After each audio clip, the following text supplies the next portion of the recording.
Right. They died for our country, for your and for my freedom, and for this flag. Hmm. Amen. Wow. You know, And that's when I people don't seem to remember. They got to look up at the flag right now and remember, freedom is not free. That's for sure. You know, when I read that, the first thought that came to my mind was when the FDNY found the remains of the flag that stood atop Tower 2, and they raised that up amidst all the rubble. That was the image that came to my mind when he was describing that. Just, you know, very, very heavy, very poignant. I choose not to talk about 9/11 for different reasons, but I agree with you. Yeah, it was just very, very moving. Now, we've unmuted Don. Don, are you there? I'm here. Can you hear me? Yeah, man, loud and clear. How you doing? Loud and clear. You know how long it took me to do this? To do what? Get loud and clear? Get loud and clear. We worked on this for about, what, a month now? Yeah, right.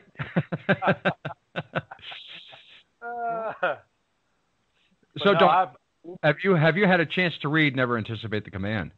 Yes, sir, I have. I've read it cover to cover, and thanks to Lee, she sent me one of the first copies or close to it. But yeah, I sat down and read it, and I don't read books. You have to understand, I've got a library full.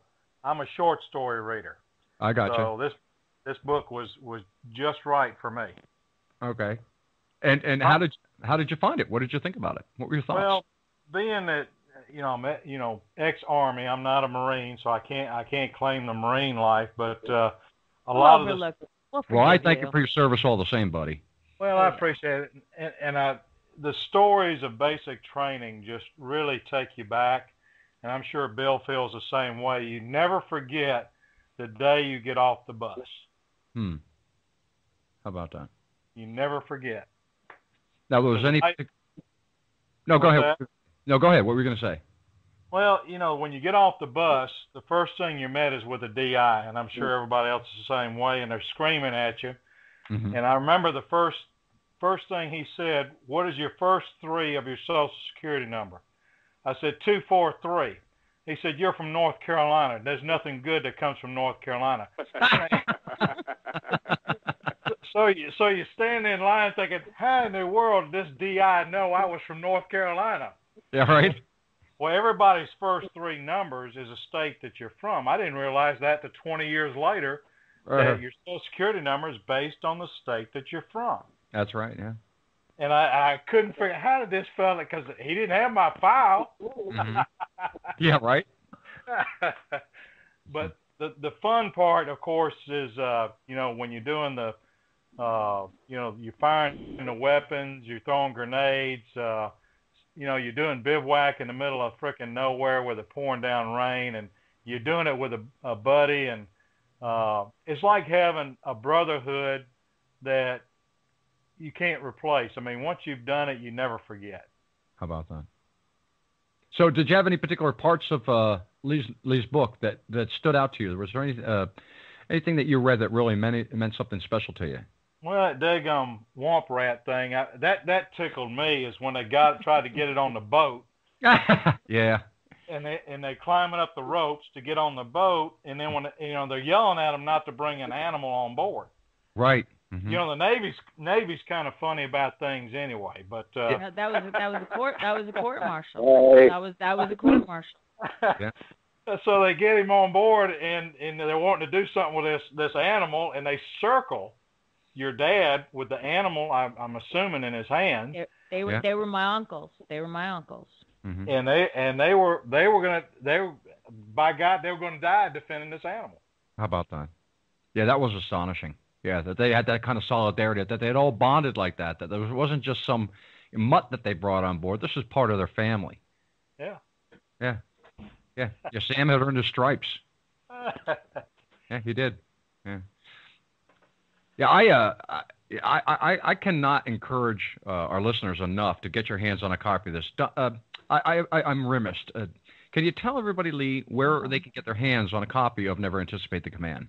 Well, it's very easy. All you have to do is go to Amazon.com when you're ordering your sweaters and your blue jeans and your socks and your Yankee candles, Right. and you plug in books. Mm-hmm. And I didn't know there's a whole host of Lee Summers that write all sorts of nonsense. So please just plug in the name of the book. Right. Never anticipate the commands. Mm-hmm. And I encourage you, download it on a Kindle. What's $3? You spend $3 on a Starbucks, all right? Yeah, right. Buy the hard copy, and do your military a favor so that at the end of the year I can write a sizable check and do something to help the men who defend our freedom. Mm-hmm. Okay, I get a certain amount for the download. It's $3. Mm-hmm. But I mean, come on. If you order more than $20 worth of books from Amazon.com, you get free shipping. Mm-hmm. I mean, give a little. These guys protect your life. Exactly. These guys sign a paper to defend the Republic of the United States of America. They sacrifice limb, leg, head, safety, their own life, because they believe that America should be safe. I mean, if you buy the book, all you're doing is giving them a couple of bucks that I can give them back. Please do this. Yeah. Like, you adjust your microphone just a little bit. You're popping a little bit on us. Just pop. A little. Yeah, a little. That. There you go. That a girl. Now, buy the hard copy. If you don't like it, give it to your neighbor who's a jerk. Tell him to read something. Yeah, right. Exactly. I'm telling you, this is outstanding. This is an outstanding publication. I can't recommend I'll post a copy to me. Flat 2, 6. I have friends in Wales. You could have had it by now. Yeah. Well, I tried to get a Kindle, but apparently Kindles don't. Kindles you can't. No, you're not allowed to. You're not allowed to lend me the book because I'm not in the United States. So. Yeah, they wouldn't let. Yeah, I paid the $3 to get it so I could get it to Daniel, and they wouldn't let it happen. So it was, well, I didn't mind spending $3. It just annoyed me that they wouldn't let it share. But I was having a discussion with Steve earlier this week, and as I'm sure many of you are aware, there's this lottery this week that's being held. It's tonight, as a matter of fact. The drawing's in about another $640 million. Yeah, it's up there. And Steve and I both agreed that if he or I hit that thing, that we're definitely going to see what we can do to maybe get this first book of Lee's put into a movie, because this is better than Saving Private Ryan. No, I'm serious. We talked about it. I said, I would. No, my friends are all joking about it. They all want a cameo. I'm telling you, I want to have all unknown actors in this. I wouldn't want any no Matt Damons, no Brad Pitts, none of that. I want all unknown actors because. I'm up shit creek. I know who I want to play Horton because I met him. Oh, who? Who's that? I'm not going to say now. I don't want to jinx it. But there's only one man, and he is a professional actor, who looks just a spitting image of Uncle Horton. I have in my mind, that's the one thing I ask. Really? Well, I'm buttered because I bet he didn't have any British people. What's that? I said I'm buggered because I bet he didn't have any British people. Oh, there's room for British people. There's going to be British people selling newspaper in Washington, D.C. I don't say British. I say British. We go through the tram station, baby. And you know who I'm going to play? I want to be one of the waitresses that serves the double roast beef dinner. Oh, a cameo. That'd be perfect. A cameo. That'd be great. Yeah. Well, I'm too old to play anything else. I've heard, over the years, different people talking about, great movies that depicted, war as it was and stuff. And, Saving Private Ryan has always gotten great accolades and stuff. And I thought, that's all fine and well, but it's a made-up story. It's not true at all. This is real. This is a real story. This is blood and guts real. It is. This is page one. I'm sorry. Yeah, this is just a real story. This actually happened, and Hank, I think would be. I'm just guessing. I think he would like to see this turned into celluloid. I think he'd enjoy it. But he was counting on it. He was counting on it. Yeah. Well, he was counting on it. Well, I'll tell you. I got a couple of people I have to call first, but the third phone call after I hit that lottery will be you, Lee, and we'll go from there. Well, let me tell you something. You might get in line because I might be on that list right there. Well, because I play Dad's numbers every Friday night. There you go. That's a girl. All right. And he played the same numbers for 7 years, made me go to the 7-Eleven every Tuesday, every Friday. And about the third day before his death, I looked at him and he says, "Boy," he says, "honey, I'm so sorry I'm putting you through this." I said, "That's okay, Daddy. When you get up there, I'm playing that same combo." And he looked at me, he gave me a high five. That's a spirit. Yeah. Now, did you have any other passages that you wanted to read, Lee? Were there any that you picked out? No, I'd like to hear from listeners. I want to hear from like real people, real Marines, real people. There's got to be somebody out there who wants to say something. I'm tired of talking to myself. I spent 70 years looking at my own pages talking to myself about this book. I'm tired of it. Yeah. I'm not a Marine, but go ahead. I'm not a Marine, but I served in the Navy. We transported Marines a lot and got to know a lot of Marines. It was a good time. Oh, yeah. Who's this? Your book, Lee, Jeff. really took me back. The way you wrote it, I could picture things that happened during my service that really built a lot of good friendships with people I'm still friends with today. Yeah, how about that? Amen to that. I know that. I know what that does. Hmm. And when I kid around in the first 3 pages telling about my father making me run laps around the block. Right. My father ran with me. Oh, is that right? That is, yes. My father ran with me. How about that? And my father took me to a place called Homedale Park, and he said, "We're going to take a hill." I'm like, "What, Daddy?"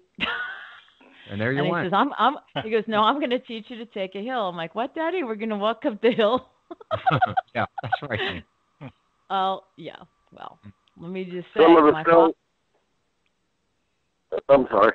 No, go ahead. Some of the strongest bonds are those that are built in the military. Some of my buddies and I, this will be the second year, we have a reunion of the guys that served on board LST 1187 USS Tuscaloosa.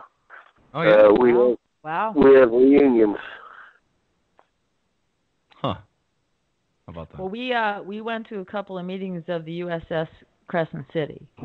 So there is nothing more awesome or more humbling than walking up to a ship that really saw combat with the people who faced combat on that ship. So, maybe you should write a little, an essay or a paragraph of what it was like to meet with your brothers, years after you come through it and then return to the scene of the crime. Yeah, right. Huh. Most of my writing would be probably not best for print. Oh, yeah. Well, you could always inbox me or call me, and I'm pretty good with the printed word, and you tell it to me in your own words, and we'll make something out of it. Well, there's an idea. I'll give that some thought. I do got to get offline, though. It was great. A great show. Lee, you're doing an awesome job. You're knocking it out of the park. I love the book. I recommend it to my friends. And I appreciate the autographed copy. I love you guys. I love my Facebook my virtual family. All my relatives are dead. When I go to hang out with my friends, I have to go over to the veterans section in Middletown across from Wegmans, and there are people looking at me every day. I can't even make a decision without going to talk to my mom and dad and brother over there. I mean, it's sad, but you do what you got to do. So I really do rely and appreciate, and I really do enjoy the new experience this Facebook connection has given me, because before the book went live, I had absolutely no interest whatsoever. And there is an interesting story. I would like to put it out here. I think it's important to tell that very few people know about the book actually going quote unquote live, if I may. Mm-hmm. I had a perimeter of time chronology for the book to get it done by Labor Day. And my friends from the beach and my family and friends, that I consider my family now, supported me in every way, shape, and form, probably because they thought I needed medication and needed constant supervision. But that's okay. I had a timeline that the book would be done and published by Labor Day. Mm-hmm. And as with most projects, you can pick a time and a date and an hour, and